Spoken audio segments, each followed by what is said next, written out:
Dan video kali ini aku mau kasih tahu kamu tradisi unik selama bulan Ramadan. Ini seru banget sih obrolan kita sih.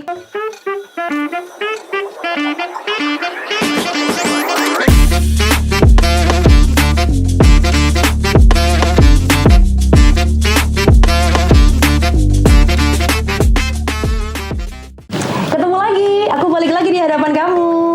Dan setelah kita membahas fakta menarik tentang puasa di video selanjutnya, dan video kali ini aku mau kasih tahu kamu tradisi unik selama bulan Ramadan. Ini seru banget sih obrolan kita sih. Yang pertama, kita bahas apa sih yang istimewa dari bulan Ramadan? Banyak dong. Salah satu keutamaan di bulan Ramadan yang paling istimewa sebagai bulan diturunkannya Al-Quran untuk pertama kalinya tepat pada malam Lailatul Qadar. Momen ini sangatlah istimewa sebab Al-Quran merupakan pedoman utama bagi umat Islam. Budaya apa aja sih yang berpartisipasi di bulan Ramadan? Kita jalan-jalan lagi. Iran dan India adalah beberapa negara yang merayakan Ramadan.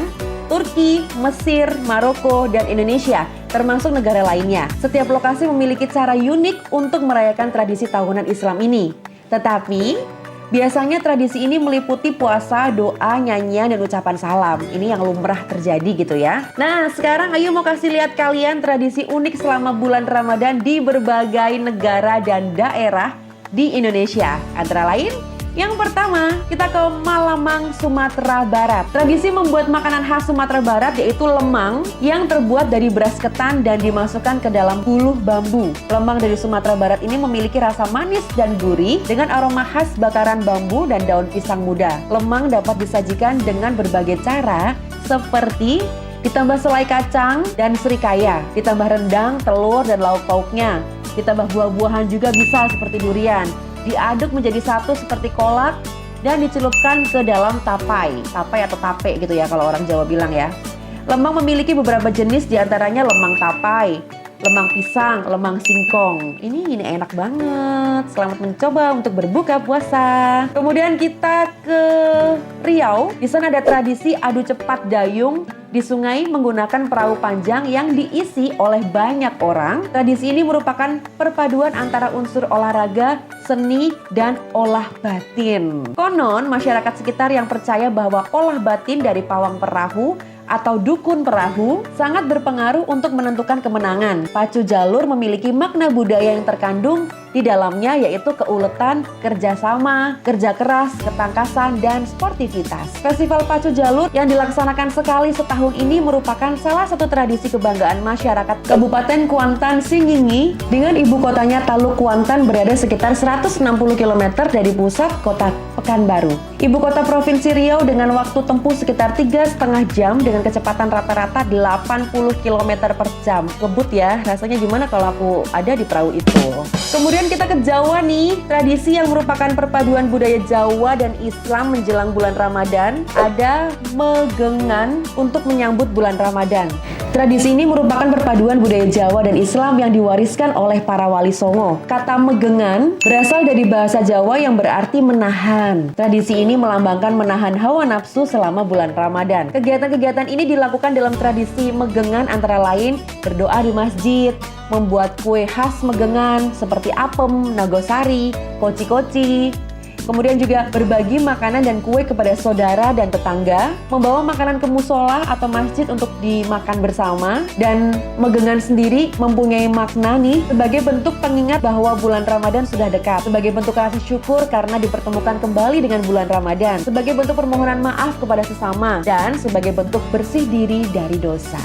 Aduh, adem ya kita tahunya ya. Kemudian kita yang keempat ke Irak. Ada namanya Meibas, permainan tradisional yang dimainkan oleh 21 pemain dalam satu tim. Meibas sendiri artinya adalah tebak posisi cincin. Ini lucu sih. Intinya, permainan ini adalah menebak keberadaan cincin yang disembunyikan. Jadi digenggam gitu cincinnya ya. Permainan Meibas ini dibagi dalam 2 kelompok, kemudian pemain akan bergiliran menyembunyikan cincin tersebut. Itu artinya ada 42 tangan yang harus menebak oleh tim lawan. Permainan ini juga berlangsung tegang supaya cincin yang disembunyikan tidak ketahuan loh. Setiap kelompok hanya diberi kesempatan menebak 2 kali. Selain itu, menebaknya pun hanya boleh menggunakan bahasa tubuh dan ekspresi wajah. Ini tebak-tebakan seru sih. Boleh dicoba besok aku cari 42 orang. Saat cincin ditemukan, kelompok akan bersorak. Setelah itu mereka akan merayakan dengan nyanyian lagu lama Mosulawi. Lalu jajanan khas bernama lava akan dibagikan. Saking serunya permainan ini, Maibes pun sangat digemari oleh warga Irak. Lalu kita ke Mesir, ada tradisi yang namanya fanous. Tradisi ini menampilkan lampu-lampu yang berwarna-warni. Fanous adalah lentera tradisional Mesir yang identik dengan bulan Ramadan. Lentera ini biasanya didekorasi dengan warna-warni dan ukiran ayat-ayat Al-Quran. Tradisi ini memasang lentera di Mesir dimulai sejak era kekhalifahan Fatimid. Tradisi ini diyakini bermula ketika warga Mesir menyambut kedatangan Khalifah Al-Mu'izz di Kairo pada malam pertama Ramadan tahun 968.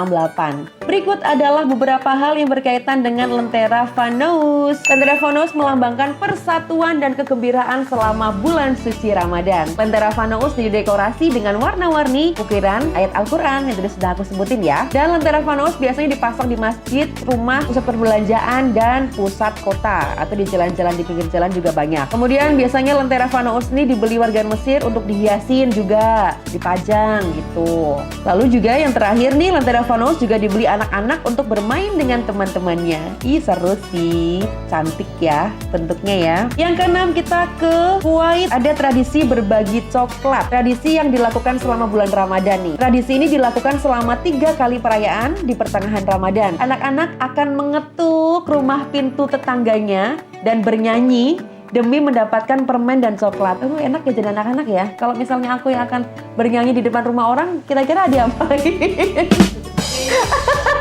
Diusir ya? Oh, disawer. Bener-bener disawer. Masyarakat Kuwait menyebutnya karkiaan. Itu namanya ya. Terus yang ketujuh, kita ke Maroko. Ini ada tradisi mengecat rumah. Tradisi ini yang dilakukan selama bulan Ramadan ya. Warna cat dinding dapat mempengaruhi suasana, mood, terus juga estetika di rumah sehingga kita perlu cermat dalam memilih warnanya. Dalam aspek arsitektur, warna cat dinding dapat merepresentatifkan gaya desain tertentu. Salah satunya adalah arsitektur rumah bergaya Maroko. Arsitektur yang terinspirasi dari Arab Saudi, negara Islam, Mediterania, dan Amerika ini menerapkan warna cat yang cerah dan kontras selain warna netral. Sebab kalau cat dinding polos, katanya nih, rumah bergaya Maroko sering memakai keramik bercorak dengan banyak warna. Di antaranya putih Johnson, terus juga kuning dan hijau, krem, coklat, pink, hitam. Ini perlu kayak gimana jadinya ya kalau rumah aku dicat pink sama kuning ya. Terus ya kita ke India, ada buka puasa bersama. Tradisi yang dilakukan selama bulan Ramadan nih. Buka puasa bersama di India dilakukan oleh umat Islam dan Hindu di berbagai masjid dan tempat. Acara ini dilakukan untuk mempererat tali silaturahmi dan menyatukan masyarakat. Sekarang kita ke Lebanon. Tradisi yang dilakukan untuk menandai buka puasa adalah menembakkan meriam di Lebanon. Ini agak-agak serem ya, tapi coba kita lihat. Tradisi yang dilakukan untuk menandai buka puasa. Oh, jadi tembakan ini buat kasih tahu ke semuanya kalau itu jam buka ya. Tembakan meriam ini tentu bukan untuk berperang. Tujuannya adalah untuk mengumumkan waktu berbuka puasa. Ini agak sedikit mengkagetkan ya cara bilang buka gitu. Kaget sih, bener. Terus kita ke Afrika Selatan. Ini ada mencari bulan baru. Tradisi yang dilakukan oleh pengamat bulan yang ditunjuk oleh Dewan Peradilan Muslim Afrika Selatan.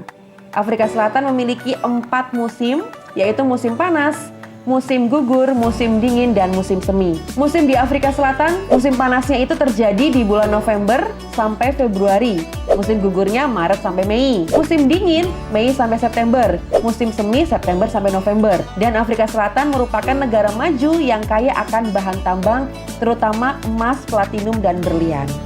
Jadi kalau di Afrika, kalau bulan puasa atau Ramadan tuh mereka memikirkan ini kira-kira musim-musim 4 ini mau di bulan apa gitu. Yang terakhir kita ke Perancis. Ini biasanya kalau Ramadan mereka tuh akan berbelanja dan mencari pernak-pernik Ramadan. Di Perancis, Ramadan 2025 dijadwalkan akan dimulai sekitar tanggal 28 Februari kemarin ya. Dan berlangsung hingga sekitar 29 Maret 2025. Sepanjang bulan suci bagi umat Islam ini berpuasa dari matahari terbit hingga matahari terbenam. Yeay! Tepuk tangan dong. sudah jalan-jalan nih dari Indonesia ke Prancis, luar biasa ya. Kita jalan-jalannya seru banget. Terima kasih buat yang ngedit video aku ini. Seru banget pokoknya editannya sampai ke Prancis segala ya. Itu dia tadi tradisi yang unik selama bulan Ramadan. Pokoknya apapun tradisi kamu, apapun suku atau agama kamu, intinya selamat berpuasa semua. Buat yang menjalankan, yang tidak menjalankan juga kita harus menghargai, menghormati untuk mereka yang sedang beribadah. Begitu.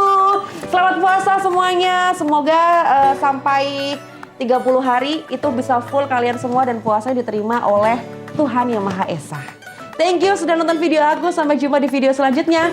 Bye-bye.